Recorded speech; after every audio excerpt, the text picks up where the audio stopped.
まずアウターですね。インナー側はずれてないですね。でシャフトも遠回りしないんで、こっちのアウターっぽいですね。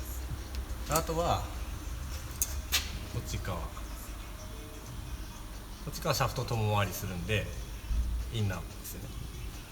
あとペラに関してはもう本当にちょっと回しただけでドラシャまで回るんで、さっきよりかはいいかな。